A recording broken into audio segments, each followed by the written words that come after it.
What's up everybody, welcome back to another video. Today we're going to talk about the Wörthersee 13 and how they hold up over time.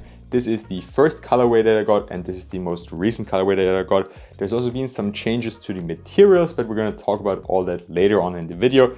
First things first, they retail for around 160 euros or dollars, which is a great value for money price in my personal opinion, because you do get a shoe that is not really a lot inferior to the Wörthersee 11, which is probably the standard shoe on the market right now. So let's dive straight into it and start with the traction performance of the Wörthersee 13. We have a little bit of a changed up setup compared to the Wörthersee 12 and also compared to the Wörthersee 12 Encore. On the Wörthersee 12, we have a full length rubber outsole of what they called Tough OS rubber. It worked really well also on outdoor courts. And on the Wörthersee 12 Encore, we had a full-length GCU outsole, which stands for Ground Control Unit. Now here on the Wörthersee 13, we have a rubber outsole in the forefoot and the GCU, so the Ground Control Unit set up here in the heel area, and it works extremely well. It's one of the best performing traction shoes on the market in my personal opinion and from my personal experience.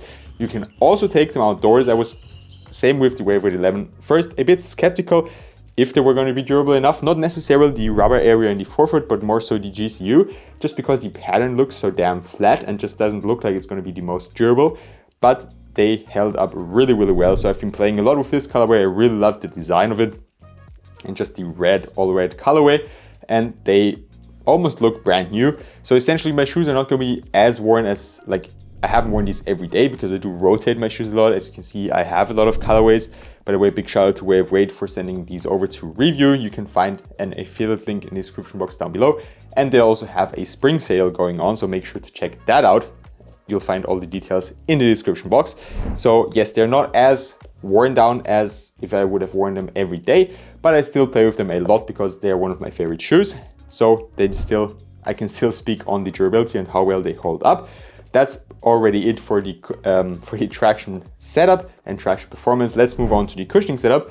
We have a full length boom cushioning setup, similar to the Wörthersee 12 and the Wörthersee 12 Encore. Here on this colorway, you can see it as well. That's why I'm going to take the brand new colorway I got. This is also probably my favorite colorway. I like it a little bit more than the all red colorway. Here you can see it way better because the boom has a different color. Funnily enough, everything else on this shoe is in this real nice turquoise, kind of a Statue of Liberty-like colorway. It's called Mint, but I think Statue of Liberty would have also worked, or just Liberty.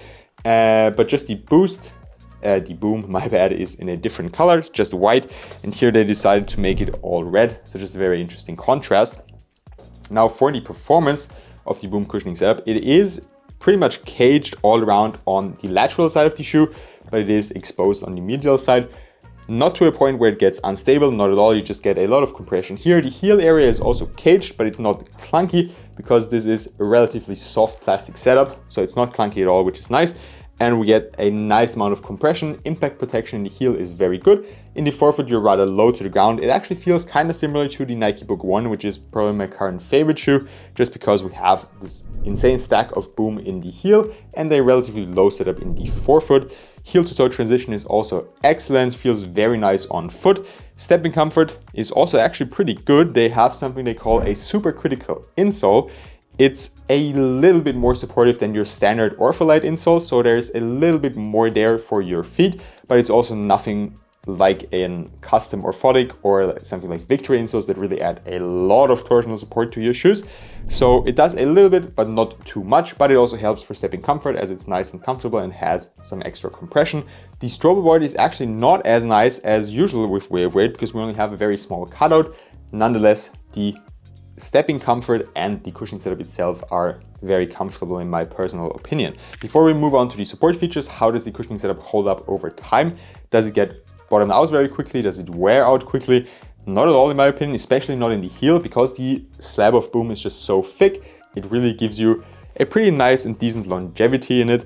The forefoot is lower to the ground, so that's an area where it can definitely bottom out quicker. But on my pairs, I've also haven't noticed it that much, but that could also be, for one, because I don't wear them every day for a couple of months straight, and the second reason could be that I personally just like setups that are low to the ground, so I don't mind if it's low to the ground. So maybe that's why I just haven't noticed it bottoming out, because that's actually something I would prefer in a way.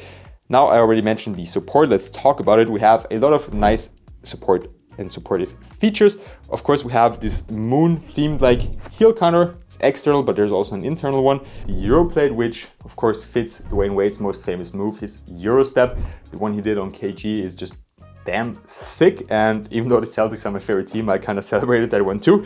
Now, does it actually do a good job of giving you support? Yes, absolutely. It's a very supportive shoe. The shoe is also tilted inwards just a little bit. In my opinion, that's actually something I don't like as much, but I didn't notice it. It's not a flat setup, but it's just tilted inwards a little bit towards the medial side of your shoe. It might help containing ankle sprains, but in my opinion, it's not enough. So I just don't like it as much because it puts my feet into a weird position. But usually if I'm playing on the forefoot, I don't notice it as much. It's just more just where I'm standing. My feet just tilt inwards just a little bit. The supportive features hold up very well over time. And there's actually one more feature. For one, we have this plastic outrigger here on the upper that keeps or helps keep your foot on the footbed. And then we have a tiny outrigger here on the side of the shoe. I hope you can see that. Just helps with ankle rolls and just lateral stability overall. And as I said, holds up well over time. The lacing system also does a very good job. I like those little reinforced areas here in the front. Really keep your foot on the footbed and it's going nowhere out to the side, just how it's supposed to be. If we look at the flex test, you can see the forefoot in the toe area flexes quite nicely. I'll also show it to you from this side. So it does flex quite nicely, and the midfoot right here is nice and stable, just how it's supposed to be. And also, if we try to twist it side to side, it doesn't really twist a lot. So it's got good torsion support and is overall a very supportive shoe. Moving on to the materials, that's an area where it gets a little bit different from colorway to colorway. That's why I lined all my colorways up over here as well. This is the first pair, which used a Vajra skin upper, which was a synthetic leather essentially, but I do believe they had a real leather overlay here in the front, which is something I'm not a fan of because I've been on a vegan diet for almost 2 years, and I'm also trying to implement that with my shoes as of right now. So I don't like shoes that have leather materials. This pair, on the other hand, the newest colorway that I just got, has a all synthetic upper. It's like a fabric material. It's more breathable, and it also feels a little bit lighter on foot, just nice and soft, breaks in way quicker as well. The only issue that I noticed with it is it gets dirty relatively easily and it might wear down a little bit quicker than the other materials. I can't speak for like long distance performance or performance over time for this colorway because I just got them like 2 weeks ago. But for these, I had no issues whatsoever with the materials. They held up really well. And also on the other colorways, we have this colorway right here. It's the Ice Chips colorway. It has synthetic leather materials, so it looks like leather, but it's synthetic. That's something I'm totally fine with. I actually like it a lot. It's maybe a little bit more durable if you're playing outdoors, but of course this one is more breathable. So if you're playing outdoors in summer, I would kind of still go for the fabric upper. And the last colorway that I have is the Interstellar colorway right up here, which also has synthetic leather materials. So they're essentially the same as right here. And here, just the only issue, they get dirty a little bit quickly. You can see it here in the front, in the toe area. I went into gym to break them in, and that's where they got so dirty. But the materials are also very durable. You even have a little reinforced area here in the toe area all around. So if you're a toe dragger, you should also be good to go without any issues. We have decent amounts of padding, but it's nothing all too crazy. So in the heel area, it's nice and soft, but it's no axis padding like in the Kai 1, for example. That's always the example I take. Also, the tongue is relatively thin, and we have those extra lace loops here on the side, so you can just choose how you lace your shoes, which also adds a little bit of breathability, but overall it's not the most breathable setup, especially on the leather or synthetic leather uppers. Last but not least, we're going to talk about the fit, and that's something I enjoy a lot on the All-City 13. It's still relatively narrow, but it's way more wide foot friendly than the All-City 12 Encore, and also a bit more wide foot friendly in my personal opinion than the regular All-City 12. I have an extremely wide midfoot, and after wearing them for like 2-3 times, they break in nicely. And I actually didn't have pain while breaking them in this colorway because in my opinion, the materials just are a little bit softer, and that makes the breaking process even easier if you have wide feet. On the red Stingray colorway, it took me a while, as I said, like 2-3 sessions where I could feel a bit of pain on the side and my pinky toe going a little bit numb at first, but I just fought through it because I like the colorway so much and I wanted to play with them and test them out. So If you have white feet, I would actually recommend getting colorway with those synthetic uppers. There's also a yellow colorway that looks really cool, and I'm sure there's going to be many more colorways with those fabric uppers releasing, especially because we're getting closer and closer to summer. With that being said, that's all I have for you today. If you've got any questions left, or if I didn't answer any of your questions, just comment down below. I'll try to answer there.